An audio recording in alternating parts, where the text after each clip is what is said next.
Hello! Say kids, what time is it? That's right, it's time to go through a box of DVDs that I haven't seen before because somehow that's a popular video format. So this is the second half of the... also it's 7 o'clock. So this is the second half of the Lovefilm discs, which are DVDs that used to be sent out by a rental company called Lovefilm, but they went bust, they did. So I've just got a box full of their old stock. And we begin with... Do you know what? I'm actually going to move these on the side slightly. Then it'll be easy for me to get them. Boardwalk Empire Series 2, Disc 1. Yes, there was a lot of Boardwalk Empire in the first one, but I think it's all like on one of the streaming services, isn't it? I'm not entirely sure, but I probably won't live long enough to watch it all because, good God, there's at least 40 million episodes now, I'm sure. I mean, it's from 2011. And of course, every American TV series has to have at least 80 million episodes released every 14 seconds, making it impossible to catch up with. And, next up is something I did not know existed. Dallas, Season 1. Hang on, I can't quite make this out. Is this like a modern version of Dallas, or is that Larry Hagman there? Yeah, it doesn't look like the old cast, although that could be Larry Hagman as J.R. Ewing. Oh, my goodness. So this was huge in the 80s. Remember Who Shot J.R.? God, that was the biggest thing in the world for a couple of weeks, wasn't it? Well, this is episodes 5 to 7, Disc 2 of Dallas Season 1. It's looking like some sort of reboot to me. It was all about rich people in Dallas, Texas, and their shenanigans and their double crossings and their face punchings and all that kind of stuff. I would probably rather sleep than watch this, but there we are. That's not something I'll be coming around to, I don't think. Next up, Inside Men. What's Inside Men? Let's take this large knife and find out. I don't know what this is, a BBC series. It's got, I can barely make this out, Warren Brown, Stephen McIntosh and Ashley Walters in. Apparently. I have no idea what that's about. Some men on the inside of something. The cover makes it look like there's some sort of duplicity or naughtiness going on, or they're in some way policemen. Who knows? Oh, good God.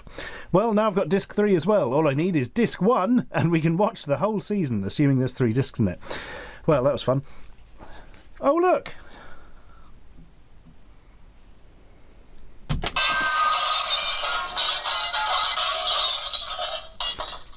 Yay, Disc 1. Now we've got the whole thing to ignore.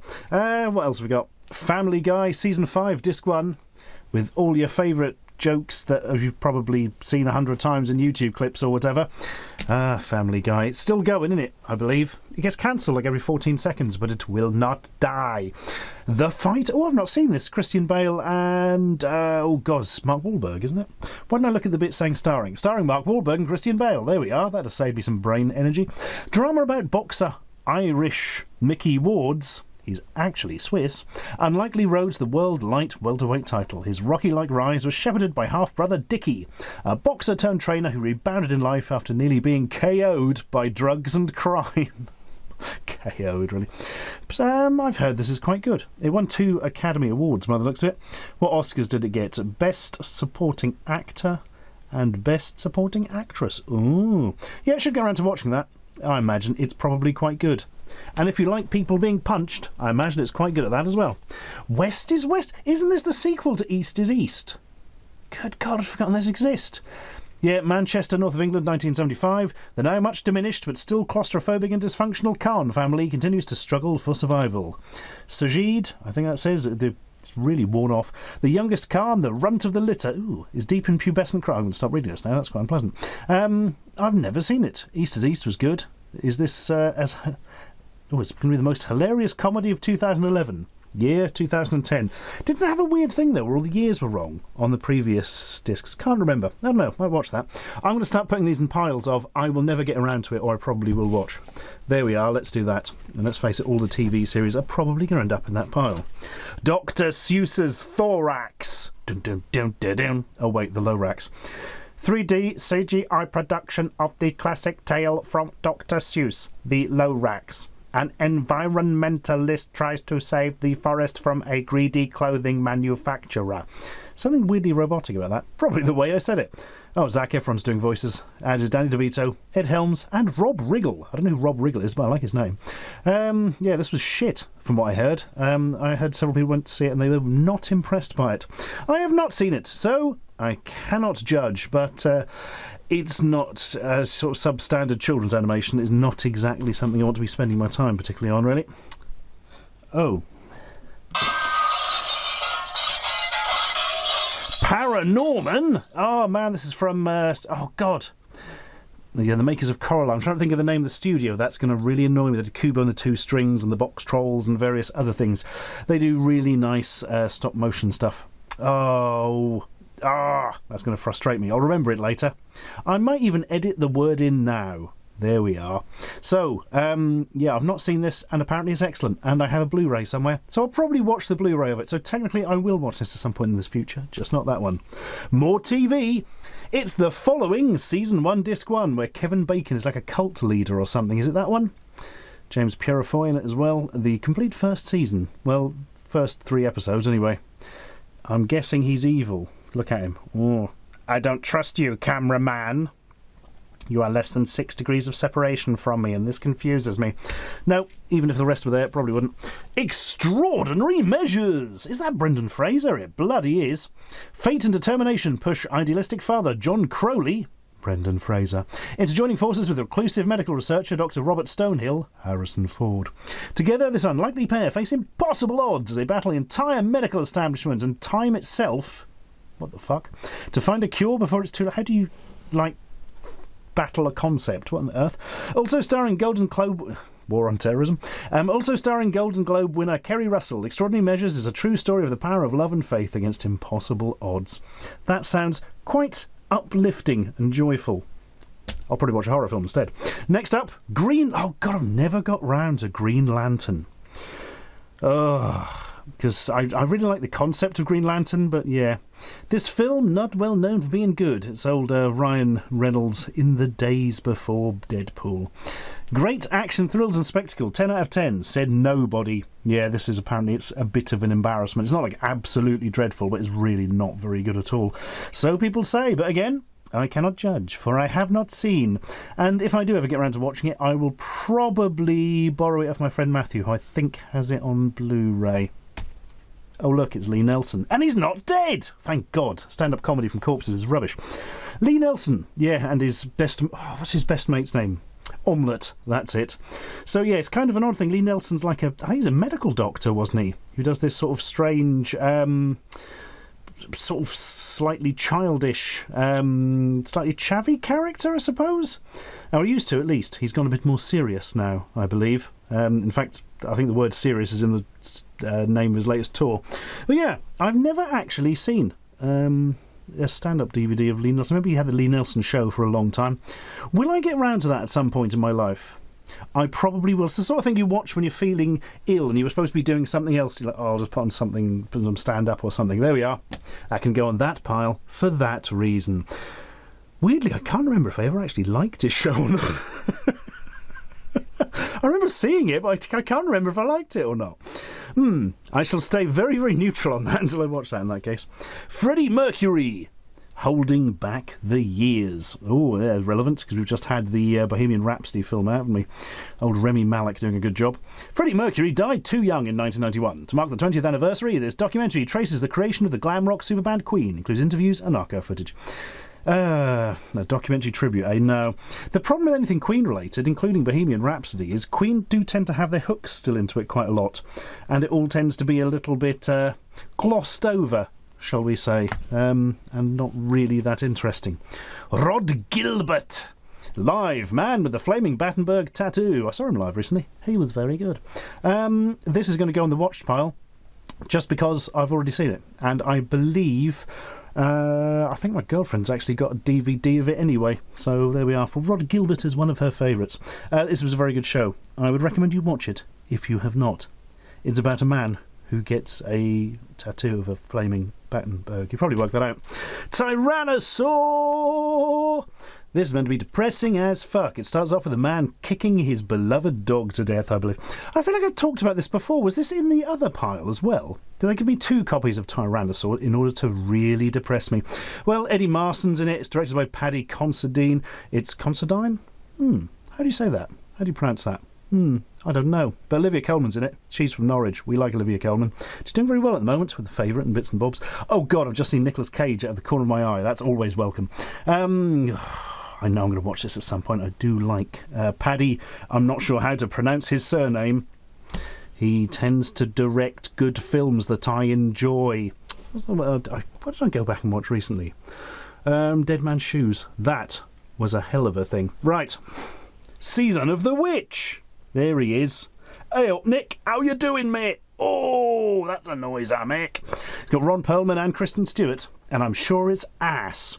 As the Black Plague rages across 14th century Europe, one brave knight, Behmen, really, is tasked with transporting a girl suspected of being a witch. Believing she is wrongly accused, Behmen and a group of wary followers fight through a mystical and treacherous landscape to a hallowed place where her innocence can be proved and Europe's curse can be lifted. How do these films get made? Interesting, because especially with that cast, very odd. So I would assume from this that probably she is actually a witch, but she's really good inside, really, and she saves everyone at the end or something. And everyone learns an important lesson about watching Nicolas Cage films. You know, the worst thing is, I'm probably going to watch it at some point in my life. It's got Nicolas Cage. It can't not be entertaining on some level. Surely something you can watch. The Watermen. Never heard of this. Adrift in the middle of the Atlantic. When an electrical fire aboard a $1 million yacht shorts the engine and communication equipment, a group of rich young friends find themselves marooned in the middle of the deep Atlantic. That'll teach them for probably being smug, because that's how they always are in these films. When they drift into the realm of the mysterious Watermen, an ancient and brutal clan of mariners, fantastic, who despise outsiders, they become locked in a deadly fight for survival. Trapped in the middle of the ocean, the given rest of it's like a slasher film on a boat. Yep, sold. I'm always up for a bit of low-budget horror. I always get something out of those, even if it's just, my God, they did that really badly. I must remember not to do that myself if I make a similar film in the future. Ted. I have seen this film. It was all right. It's Seth MacFarlane, and Mark Wahlberg's got like a teddy or something, and the teddy's alive. And it was all right. It was decent enough comedy. It wasn't going to change your life. Probably wouldn't watch it again, so it's going to go in that pile. There was a sequel, never really got the energy to go and watch that. First one was all right, but didn't feel like I needed to see more. The Raven. Oh man, I meant to go and see this at the cinema and I didn't 8 years ago. A fictionalised account of the last days of Edgar Allan Poe's life, which the poet is in pursuit of a serial killer whose murders mirror those in the writer's stories. That's pretty fucking fictional, isn't it? I feel like I've talked about this one before as well. I think... I may already have a copy of it before. I probably will get around to that at some point. Something about the idea intrigues me, although I hear the execution isn't amazing. It's Sacha Baron Cohen, not being Freddie Mercury. The Dictator. This is like one of those... So off the back of Borat, where it was all very... the sort of improv situations and, set up situations and ad-libbed around. This is kind of half that, half scripted, I believe. I don't know. There's that kind of awkward humour too, which just doesn't resonate with me, so I probably won't get around to that, to be perfectly honest with you. The Amazing SpiderMan. I saw this at the cinema and kind of wished I didn't.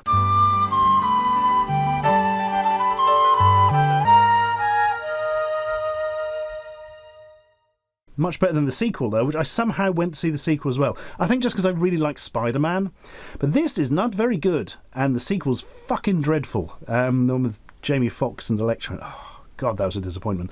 This was a funny time, wasn't it? It was a very short, very quick reboot, really, of the Tobey Maguire films, with Andrew Garfield doing a good job. Well, everyone did a good job. It's just, really long and meandering and not actually very interesting or exciting.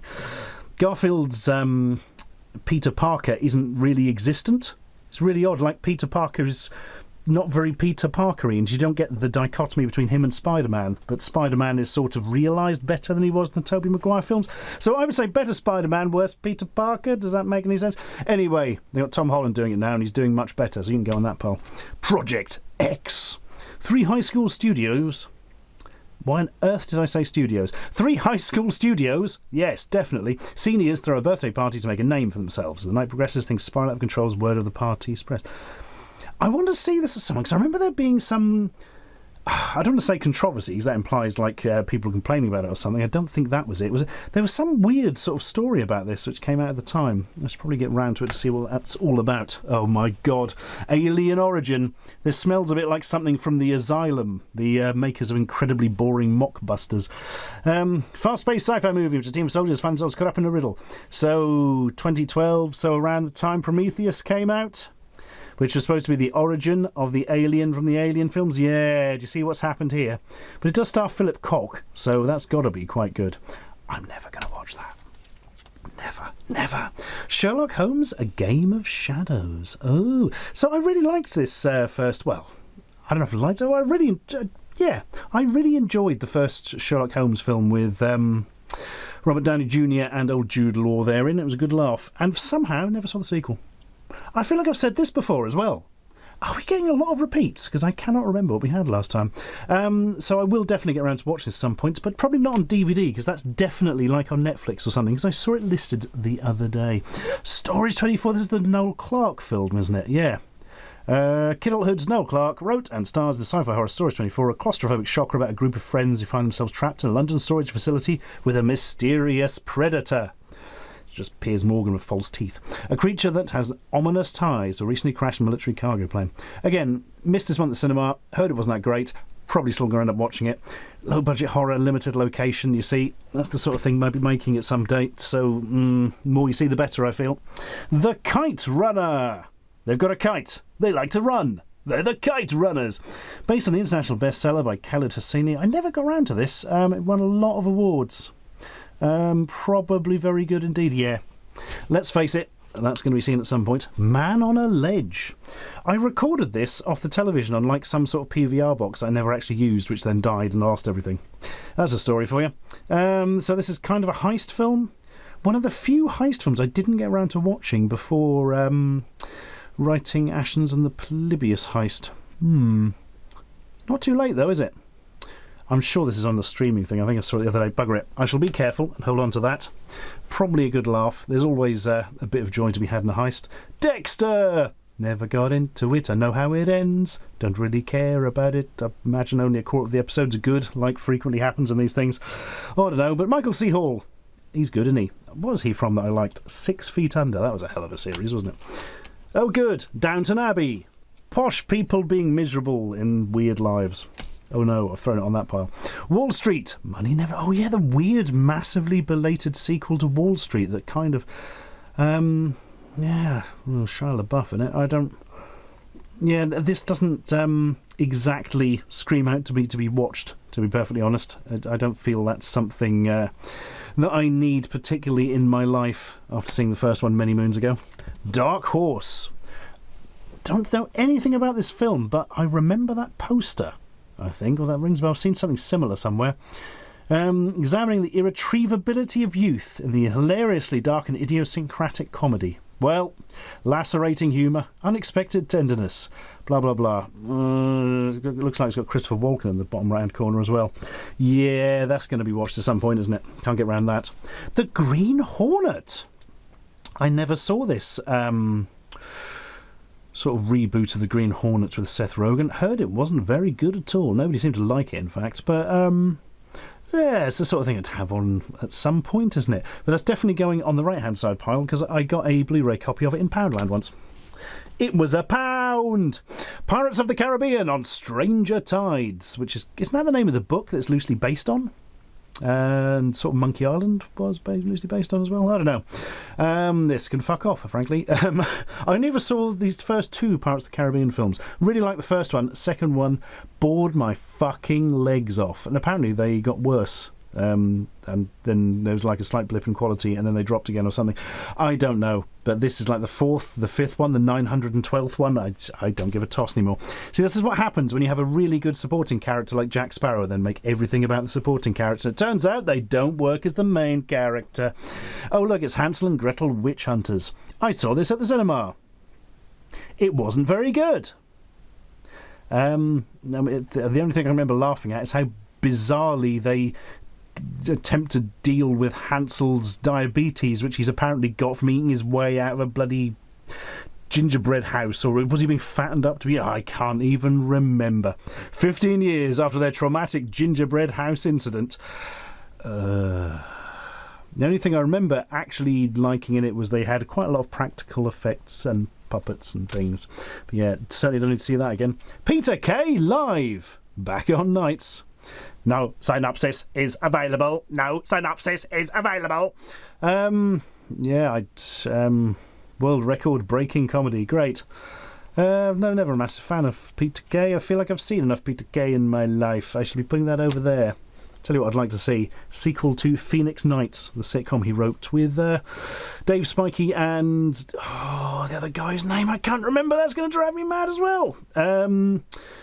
Yeah, that was a fantastic series, but they all fell out because I think it was always marketed as being Peter Kay's Phoenix Nights when actually it was the work of 3 people, and they got a bit pissed off with that. Is my understanding, allegedly, and all that kind of stuff.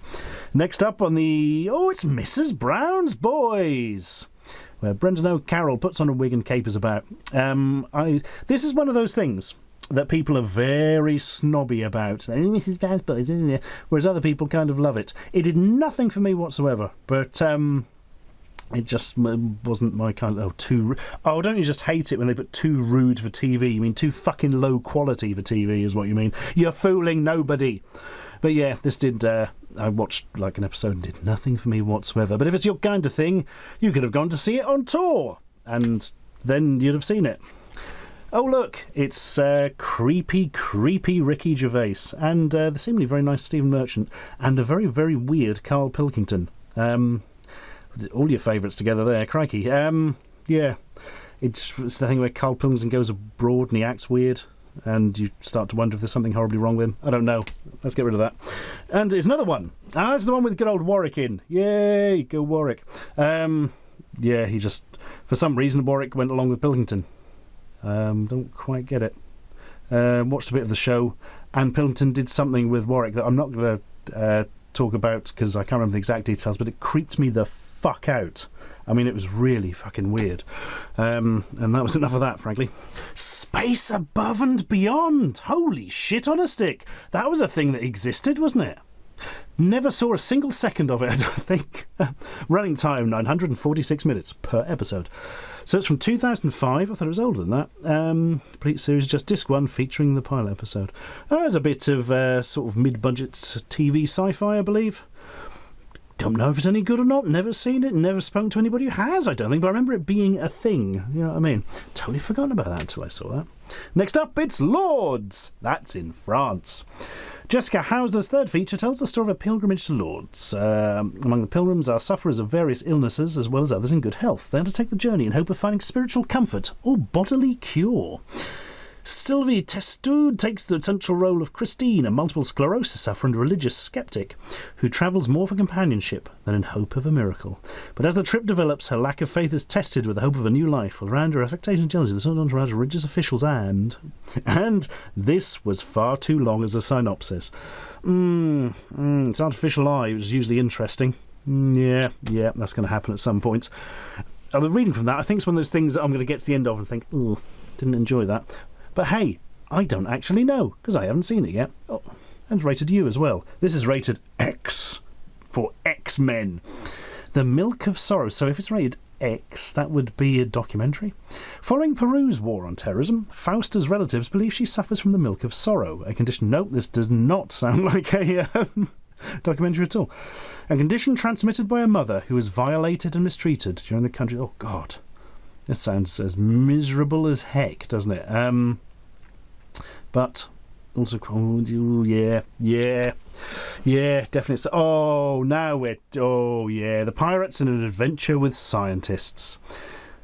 Called something different in America because they didn't think Americans would buy a film with the word scientist in the title.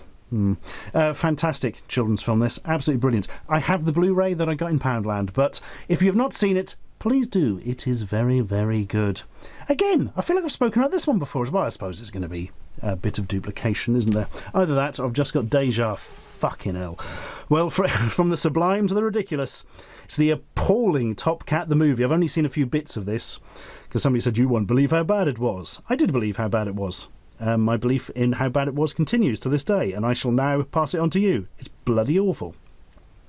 Yeah, it's like some, obviously, attempts to make a modern film about Top Cat with old Officer Dibble and all your favourites and all the Phil Silvers impersonating... Well, it's basically the Bilko show with cats, isn't it, was the thing. It wasn't called the Bilko show, it was called the Phil Silvers show, wasn't it? But Sergeant Bilko was the character. Man, that's confusing.